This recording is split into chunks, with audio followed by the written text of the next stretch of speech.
Imaginez que l'on débarque chez vous, qu'on s'installe dans votre salon et que progressivement on grignote un peu plus de votre espace pour vous laisser qu'un tiers de votre chambre ou pire qu'on vous expulse. Et gare à vous si jamais vous protestez. Eh bien c'est ce qui arrive aux Palestiniens depuis 70 ans. Pour bien comprendre le conflit qui cristallise toutes les tensions d'une région à peine plus grande que l'Île-de-France, il faut d'abord revenir au tout début, à la fin de la Première Guerre mondiale. La Palestine fait alors partie de l'Empire ottoman, qui vient de perdre avec son allié l'Allemagne la guerre face aux empires français et britanniques. Les vainqueurs s'emparent de territoires et se partagent une région stratégique, le Moyen-Orient. Le Liban et la Syrie sont placés sous mandat français et la Palestine sera, elle, placée sous mandat britannique de 1920 jusqu'à la création de l'État d'Israël en 1948. Le conflit israélo-arabe ou israélo-palestinien a une date de naissance. C'est rare dans l'histoire des conflits. C'est le 2 novembre 1917, c'est ce qu'on appelle la déclaration Balfour.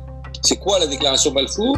C'est la déclaration faite par le ministre britannique des Affaires étrangères à Lord Rothschild, disant que le Royaume-Uni considère favorablement la création d'un foyer national juif en Palestine. Et c'est à ce moment-là que les cartes commencent à se redessiner. On parle des frontières de 1947, un plan de partition du territoire établi par les Nations Unies.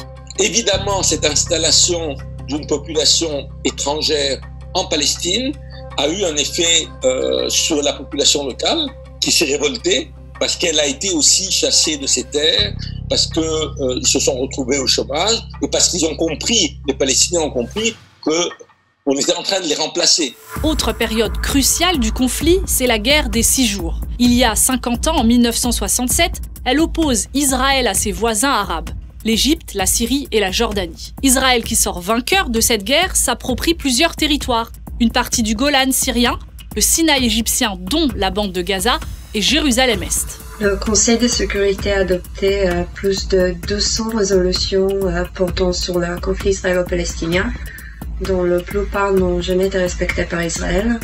En 1967, Israël a annexé Jérusalem-Est, ce qui constitue une violation des droits de l'homme.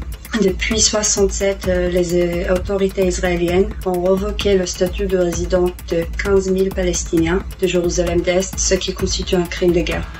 Et là, une fois de plus, la carte de la Palestine change. Ce sont les frontières sur lesquelles se base aujourd'hui l'autorité palestinienne et la communauté internationale pour la création d'une solution à 2 États. Mais petit problème, ou plutôt gros problème, Israël, qui n'a jamais rédigé de constitution, ne reconnaît légalement aucune frontière puisque son projet est de s'étendre. Et la réalité de la colonisation illégale le montre aujourd'hui, puisque les frontières des territoires réellement sous autorité palestinienne ressemblent à peu près à ça.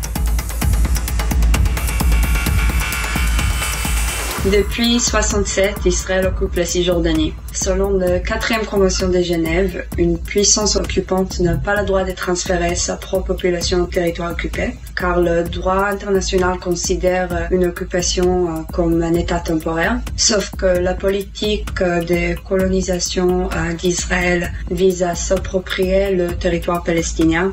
En 20 ans, le nombre de colons juifs est passé de 25 000 à 450 000. Alors vous nous direz, mais comment se fait-il qu'Israël continue d'annexer des territoires alors que c'est illégal et condamné par l'ensemble de la communauté internationale? Il n'y a pas de sanctions contre l'Israël, principalement à cause des États-Unis, qui disposent de droit de veto au Conseil de sécurité et qui ont empêché systématiquement les tentatives des sanctions contre Israël. Depuis des années, les présidents français promettent qu'ils vont résoudre le conflit au Proche-Orient, mais quelle est réellement la position de la France?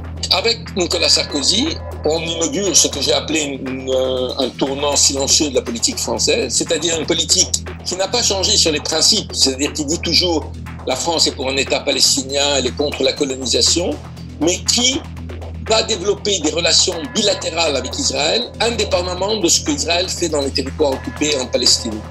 Ça va tout à fait aux Israéliens. C'est à la limite que la France condamne verbalement ce qu'elle fait, ce n'est pas important.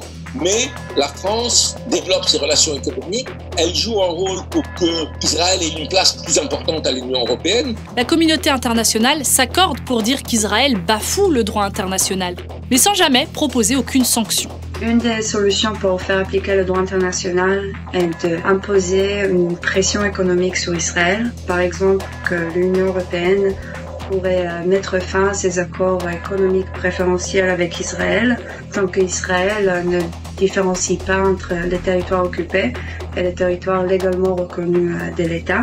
Il est temps aussi de mettre fin à l'impunité à l'égard des crimes de guerre commis par Israël. La Cour pénale internationale examine les crimes de guerre commis à Gaza à l'été 2014 et les crimes de guerre commis dans les colonies. Et on a assez de preuves solides des crimes graves commis en Palestine depuis 2014 pour que la CPI procède à l'ouverture d'une enquête formelle. Alors, on peut se demander aujourd'hui, est-ce que certains États ne sont pas au-dessus du droit international? Et jusqu'où la communauté internationale laissera Israël s'étendre?